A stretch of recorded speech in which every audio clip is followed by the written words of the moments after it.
Hello mga artist, so ayan, nandito tayo sa Poral.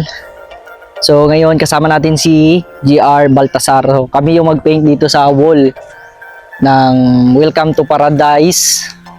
Ay, ewan ko ano yun. So ayan, wala nang paligoy-ligoy pa. Ayan, simulan na natin. So dito pala mga ka-artist, bago kami nag-sketching, nag-first coat muna kami sa wall. Dahil yung wall nila dito is naka-skim coat. So kapag mag-direct ka ng sketching is hindi pwede kasi nga masira kagad yung painting, madaling masira.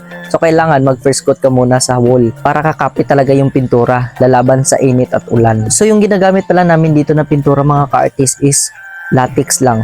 Huwag kayong bumili ng enamel kasi yung enamel is maaring masira yung paint brush nyo kasi yung paint brush is mahal. So ginamit namin dito is latex lang kasi yung latex is pang simento naman. Okay din naman kapag gumamit kayo ng enamel pag sa bakal lang. Pero dito kasi sa wall, sa mga mural painting kasi yung kadalasan ginagamit dito is mga latex lang. Boysen latex. Ayan. So dito pala mga ka-artist is tapos na tayo mag-sketch. Nagsimula na tayo sa ating painting. So yung inuna pala natin dito is yung background niya na sun. So yung gagawin natin dito is dark to light lang. So yung pinaka-center is yung magiging light. So kung napapansin yung mga ka-artist is perfect yung pagkabilog ko.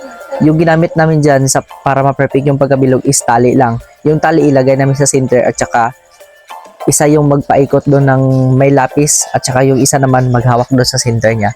So para makuha niyo yung perfect ng bilog. So dito pala mga ka-artist kung napansin nyo biglang nag-cut yung ating video dahil nga biglang uminit yung ating cellphone. So hindi na kayanan dahil nga nasa mainit tayo ng temperature. Kasi nga afternoon na yun po yan. So kahit malapit kami sa dagat mga ka-artist is sobrang init talaga. Plano pa nga kaming maligo dyan mga ka-artist kaso nga lang may trabaho kami. So nag-focus na lang kami sa trabaho namin. So yung ginagawa ko pala dyan mga ka-artist is nag-first coat muna ako para makita ko kung saan banda at mababagay yung mga ilagay natin na design. Kasi yung binigay ni ma'am na design sa atin is sobrang basic lang. So ginawa natin ng paraan para mapa-improve to. So pagkatapos yan mga ka-artist is pumunta na tayo sa coconut natin na design. Kasi kapag gumawa kayo ng design, alamin nyo kung saan din nababagay yung ating design kasi nga malapit tayo sa dagat. Mostly kapag nasa dagat is maraming coconut tree. So nilagyan natin ng coconut tree para nababagay naman sa beach nila ma'am. So dito pala mga ka-artist, nagubad ako ng damit kasi hindi ko na nakayanan yung init ng panahon. Yung area kasi ng wall nila mga ka-artist is walang kahoy. Kaya nga sobrang init. Gumamit lang kami ng trapal para may masilungan lang kami. Yung ginagawa ko nga dyan pala mga ka-artist is crab. Kasi yung crab natin is siya yung magikayat ng mga tourist na maligo dito sa beach nila ma'am. So nalambok na ba? So ayan guys, panibagong trabaho na naman. Amo nang lingaw-lingaw sa estudyante.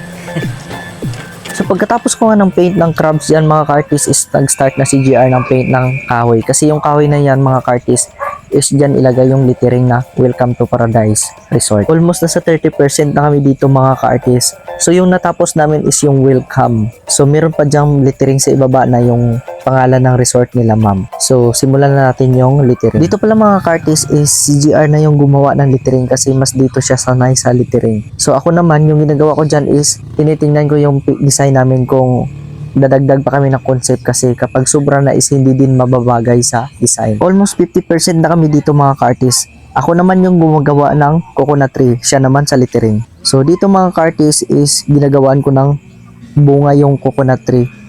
Kasi pangit kasi kapag coconut tree lang na walang bunga. Nakapadagdag din kasi ng attraction yung coconut tree kapag mayroong bunga. Bali nga dito mga ka-artist, di-fast forward yung video. Ginawa ko nga green yung bunga ng coconut tree dito. Para kahit pa paano makadagdag din ng attraction yung ating design. So para makuha nyo yung perfect ng bilog ng bunga ng coconut tree mga ka-artist is nakastipot lang yung kamay natin dyan at saka yung isa nating kamay is yun yung nagpa-ikot-ikot ng brush.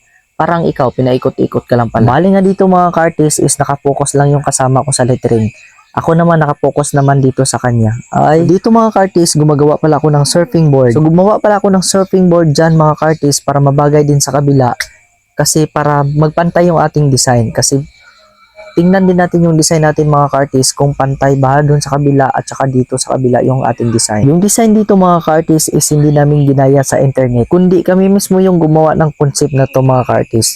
Kahit i-research nyo ito sa internet, hindi nyo to makikita. Kung gusto nyo nga palang maligo dito mga ka-artist, i-research nyo lang tong page na to. Dito yan sa Kalamansig sa may Poral. So dito nga mga ka-artist, naglagay na kami ng grid line sa aming design, light to dark, at saka nagdagdag na rin kami ng mga design kahit konti man lang na makadagdag ng attraction sa aming painting. Dito nga mga ka-artist, tinanggal na namin yung trapal na nakalagay doon sa aming painting. Dahil nga patapos na rin kami at saka kailangan na namin maglagay ng emulsion sa aming painting. Bali dito mga ka-artist, hindi pa tapos yung aming painting. So kailangan pa namin maglagay ng emulsion para sa proteksyon ng painting na matagal masira. Bali sobrang layo ng binigay ni ma'am na concept sa amin sa ginawa naming design.